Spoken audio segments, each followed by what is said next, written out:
Okay sir.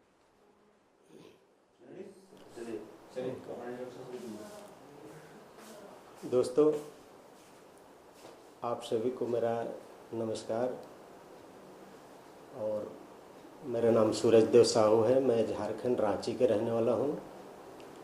करीब मैं 20 साल पहले जब 1986 में मैं झारखंड को छोड़ा और बम्बई शहर में आ गया। और बम्बई शहर में आने का एक ही मकसद था कि मुझे सिंगर बनना था।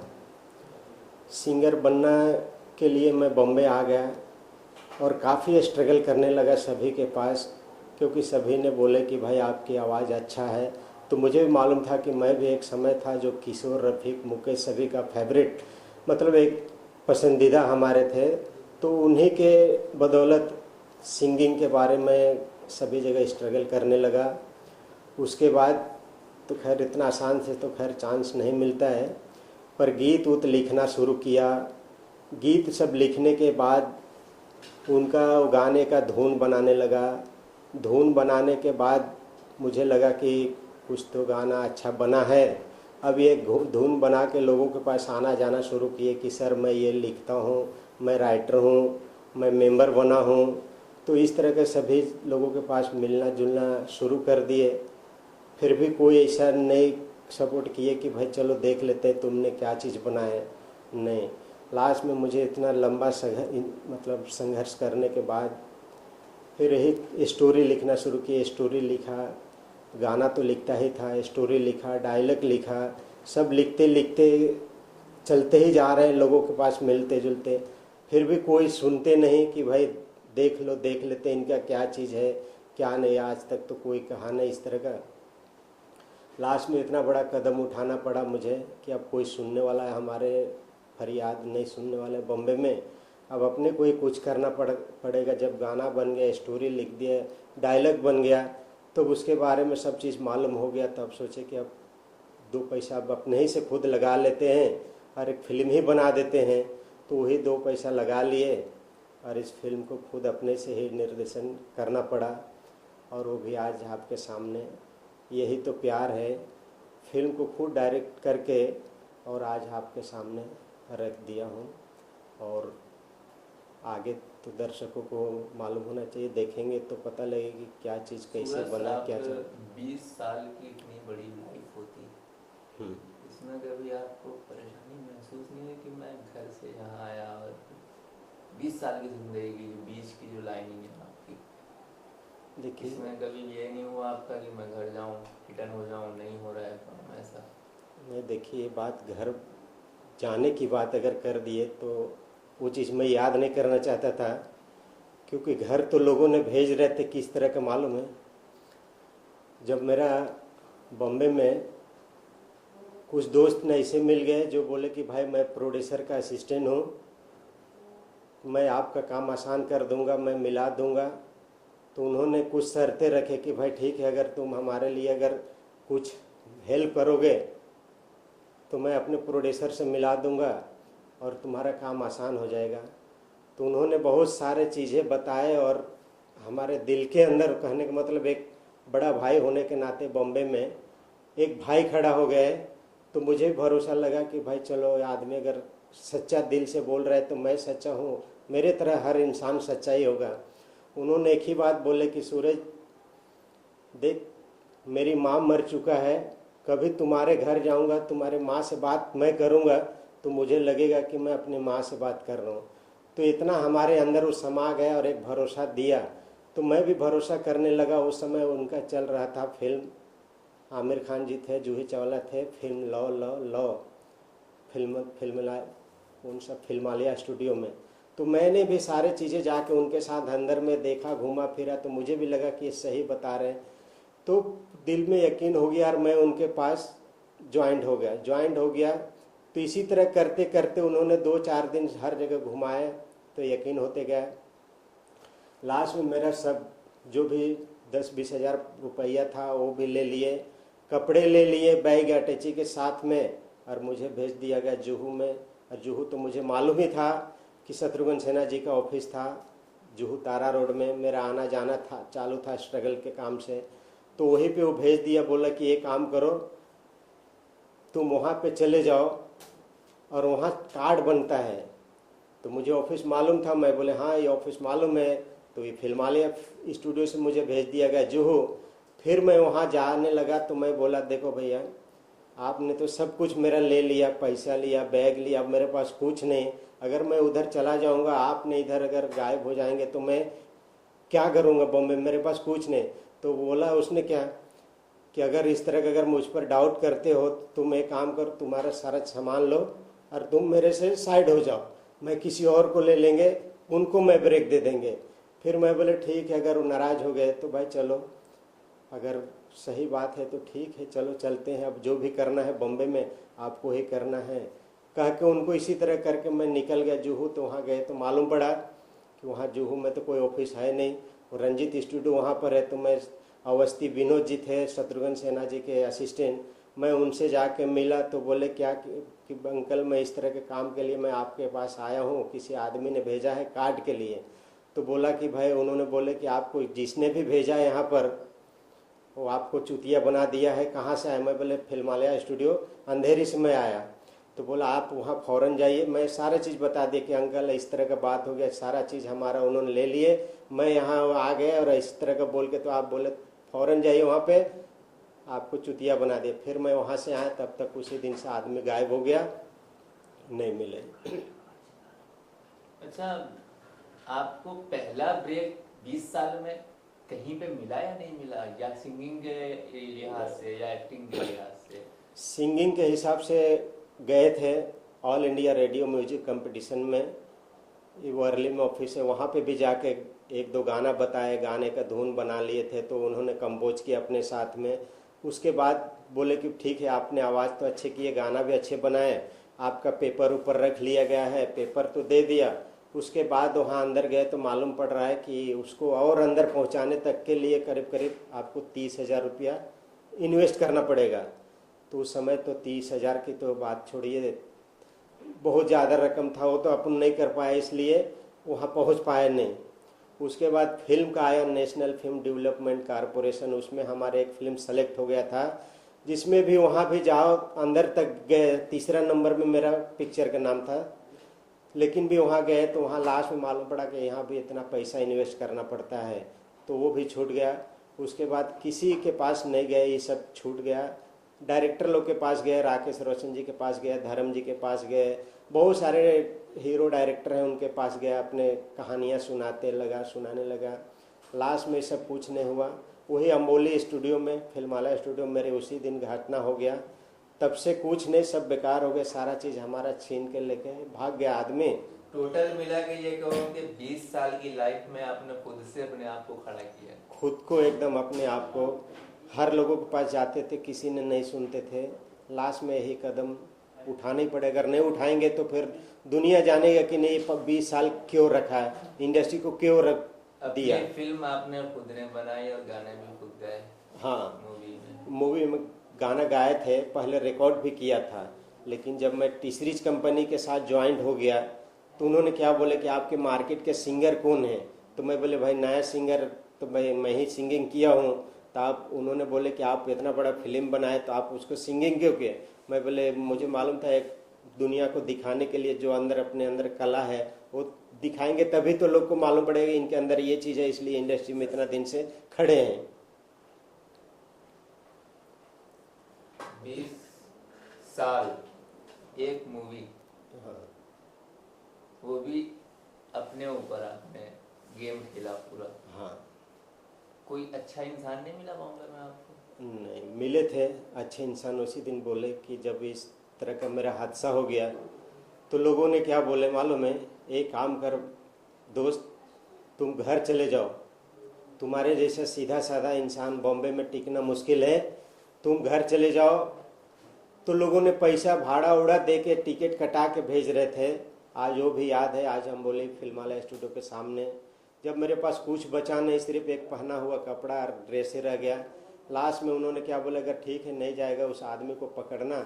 वो इसी तरह का एक छोटा सा कैंटीन में काम लगा दिए, मैं सारे होटल का काम करने लगा, लोगों को स्टूडियो के अंदर चाय पिलाने लगा और बोले कि जहाँ भी वो आदमी मिल जाएगा जिसने आपको इस तरह बताया, वो चुतिया बनाया, आप उसको हम लोग से मिला देना। तो मैं बोले ठीक है, मैं घर तो नहीं जाऊंगा क्योंकि सब कुछ तो बम्बे में लुटा गया, अब क्या लेके जाऊंगा बम्बे।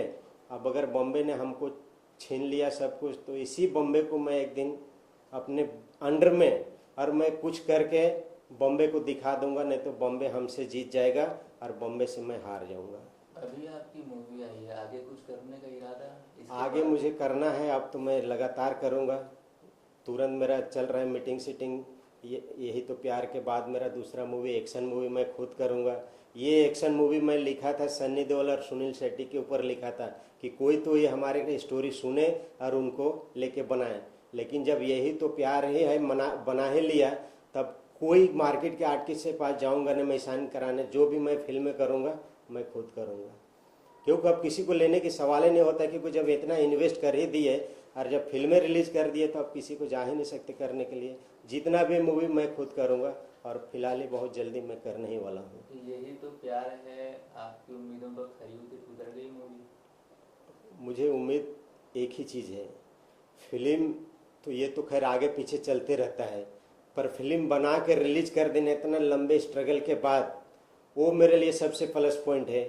क्योंकि आज मुझे खुशी इस बात के है कि जिस अमित जी के पीछे मैं लाल बादशाह पिक्चर से मैं उनके पीछे लगा था।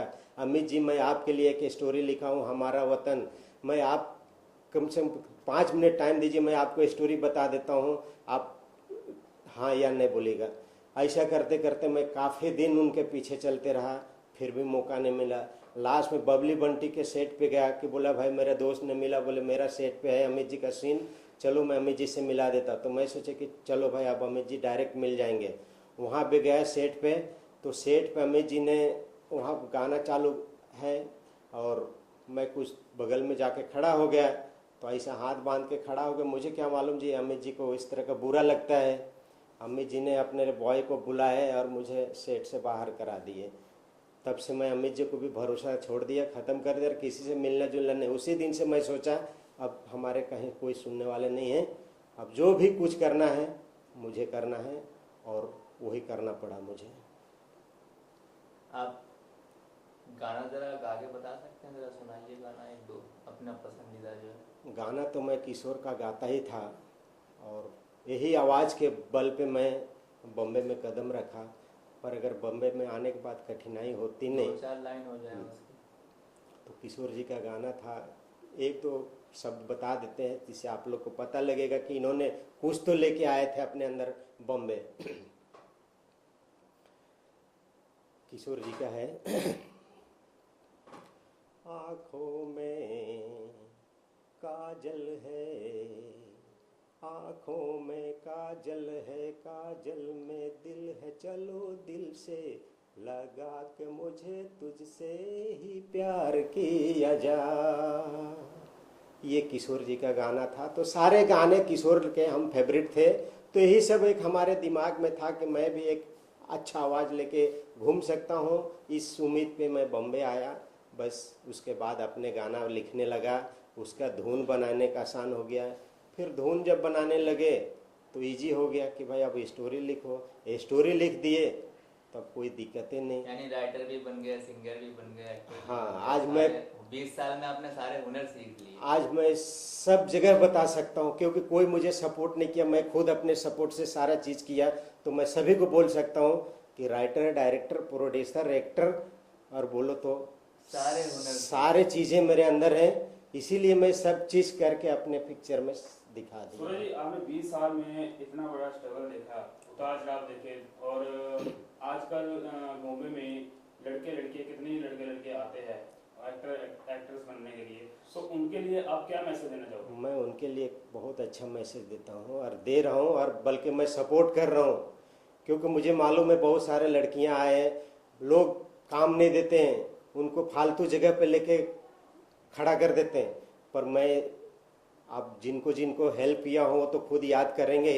फिर भी मैं बताऊंगा कि बहुत सारे लड़कियों को मैं मदद किया हूँ, क्योंकि मैं उनको गाड़ी भाड़ा दे के घर भेज दिया हूँ। गाड़ी भाड़ा दे के घर भेज दिया हूँ। यहाँ पर स्ट्रगल करने वाली लड़कियाँ बिल्डिंग का भाड़ा नहीं दे पाते हैं, तो उसके मौके का फ़ायदा गलत लोग उठा लेते हैं। पर हमारे जगह पे आए, हमारे पिक्चर में काम करने के लिए, पर एक कहने का मतलब हीरोइन चूज करना और एक साइड जैसा चूज होना, तो कहने का मतलब इस तरह के लोग थे, तो उनको जो नहीं थे मेन लीड के लिए उनको मैं गाड़ी भाड़ा दिया, वो घर चले गए, नेपाल के थे। और कुछ लोग हैं जो उनको काम दिया, और कुछ लोग आए भी थे तो उनको भी मेरे फिल्म में काम दिया। सूरज जी, आपकी आगे की प्लानिंग के बारे में बताइए, आगे क्या करना है? हमारे आगे का प्लान यही है कि मैं जितने भी बॉम्बे में स्ट्रगलर लोग हैं, मैं उनको लेके जितने भी मैं फिल्म बनाऊं तो मैं उन्हीं के ऊपर बनाऊंगा और उनको ही काम दूंगा, ताकि उनको लगे कोई तो अपने लिए बंदा खड़ा हुआ जो कि हम स्ट्रगलरों को काम देके और एक मार्केट में ला रहे हैं। चलिए, जाते जाते बताइए, आज चुनाव का माहौल चल रहा है, आप किसको वोट देना पसंद करोगे? देखिए, किस पार्टी को? वोट मैं उन्हीं को दूंगा जो हमारे राज्य के लिए, देश के लिए जो अच्छे काम करे और हम जैसे तकलीफों होने वाले को तकलीफ दूर कर दे, बस हम उसी को वोट दूंगा। वोट तो दुनिया को देते आएंगे, लेकिन आज मुझे मालूम पड़ा कि हम किस चीज़ से परेशान हैं, हमारे कौन परेशानी सॉल्व कर सकता है, मैं उन्हीं को वोट दूंगा। लेकिन फिर भी आप किसकी सरकार देखना चाहते हैं? मैं तो एकदम साफ दिल से हूँ कि मैं चाहता हूँ कि भाई सभी चर्चा सुन रहे हैं मोदी जी का, तो मैं भाई मोदी जी को ही दूंगा, क्योंकि मोदी जी गरीबों के लिए बहुत कुछ करना चाहते हैं और सब लोग बोल रहे हैं कि मोदी ही करेगा, क्योंकि 15 साल से तो कांग्रेस सरकार को देख ही रहे हैं।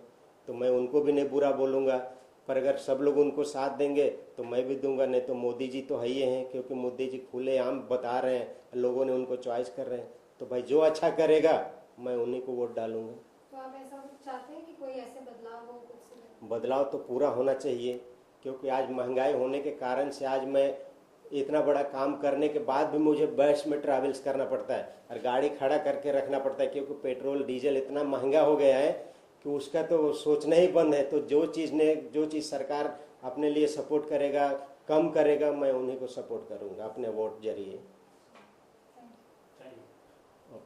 और कुछ कहना चाहोगे? और कुछ कहना चाहेंगे? क्या जी? और कुछ कहना चाहेंगे? नहीं, अब क्या कहना, जो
सर इलेक्शंस का दौर चल रहा है, आप पर्सनली किसे वोट करना चाहते हैं? देखिए, मैं किसी पार्टी का आदमी नहीं हूँ और मैं ये कहूँगा आपके एरिया में जो हो, जो अच्छा कैंडिडेट हो, चाहे जिस पार्टी का हो, जिसे आप जानते हो उसको वोट दीजिए।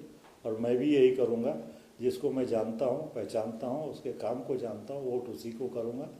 मैं किसी पार्टी के लिए बात नहीं करता हूँ। फिर भी किसी मतलब किसकी गवर्नमेंट देखना चाहेंगे, किसकी सरकार, कुछ ऐसा सोचा है? देखिए, सरकार का तो यह है, चाहे जो भी सरकार आए, भुगतना तो हम लोगों को आई है। तो मैं कोई ये नहीं बोलूँगा ये सरकार देखना चाहता हूँ। मैंने पहले बोल दिया, मैं कोई पॉलिटिकल बात नहीं करूँगा। जो भी आएगा, पेट्रोल महंगा करने वाला है, जो भी आएगा वो करने, क्योंकि अपने घर से तो लाएगा नहीं, तो वही भुगतना है, खाली नाम बदल जाएगा। ये टाटा का है, ये अमूल का है, ये मतलब सिर्फ लेवल बदल जाएगा, तकलीफें वही रहने वाली हैं। जी। और ये जब लोग जागेंगे, जैसे धीरे धीरे जाग रहे हैं, जो यंगस्टर आजकल के समझदार होते जा रहे हैं, तो कभी ना कभी जब रिवोल्यूशन आएगा तो फिर तभी कुछ होगा। बाकी ये आए, चाहे बीजेपी आए, कांग्रेस आए या जनता पार्टी आए, जो भी पार्टी आए, भुगतना आम आदमियों को है। जी, जैसे बॉलीवुड के जितने भी एक्टर्स हो, जो भी हो, मतलब जो भी जुड़े हुए हैं, चाहे राखी सावंत है, चाहे जो भी है, वो लोग भी समर्थन देते हैं। ये किस तरह से आपको ठीक लगता है? क्योंकि उनका अलग है, वो लोग पॉलिटिक्स से तो जुड़े भी नहीं हैं। नहीं, क्या होता है, हर एक को शौक पूरा करने का हक है। अभी अगर मैं इस गर्मी में वूलन सूट पहन के निकल जाऊँ, कोई मना थोड़ी करेगा। तो ऐसे कोई पॉलिटिकल पार्टी बना ले, कोई बना ले, चंदा मिल जाए तो मैं भी पार्टी बना लूँ, लेकिन हमको मिला नहीं, तो मैं भी एक पार्टी बना देता। आज पार्टी बनाना ऐसा है जैसे एसोसिएशन का मेंबर बनना। काम मिले आने के, सेंटा के मेंबर है, कोई मनसे का मेंबर है, कोई नहीं। सेम आजकल पॉलिटिक्स हो गई। तो इस पे बोल के अपनी तौहीन करना, बोल करके फ़ायदा नहीं, इसलिए बेटर यह है। जय हिंद, जय महाराष्ट्र। जी, और जैसे आप बोल रहे हैं, आप ये तो नहीं बता रहे किसको वोट देंगे, लेकिन किस तरह का बदलाव चाहते हैं आप? बदलाव हम जो चाहते हैं तो मेरे ख्याल से नहीं हो पाता है, ना होगा। क्योंकि जो बातें करते हैं कि ये होना चाहिए, वो होना चाहिए, और बाद में पता चलता वो खुद ही वो कर रहे थे जो नहीं होना चाहिए। तो अभी मैं किसके बारे में बोलूं? और ये शायद खुला डिबेट हो तो मैं बोल भी सकता हूं, लेकिन अभी क्या इलेक्शन का टाइम है, इसलिए मैं बोलना बेहतर नहीं समझता हूं। लेकिन कभी इलेक्शन हो जाएगा तो खुल के एक इंटरव्यू दूंगा आपको, जिसमें नाम के साथ दूंगा मैं।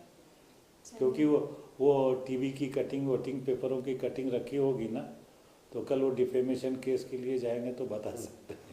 जी, अपने दर्शकों को क्या कहना चाहेंगे? दर्शकों को यही कहना चाहेंगे, जब जो भी मैंने फिल्में बनाई हैं और आप लोगों की मेहरबानियों से चली हैं, आगे भी जो लेके आओ उसको भी देखिए और प्यार दीजिए। आप लोगों का बहुत बहुत शुक्रिया। आप लोग देखेंगे तो हम खुशहाल रहेंगे, ज़िंदा रहेंगे। बस यही आप लोगों से रिक्वेस्ट है कि हमको याद करते रहिए। Thank you very much.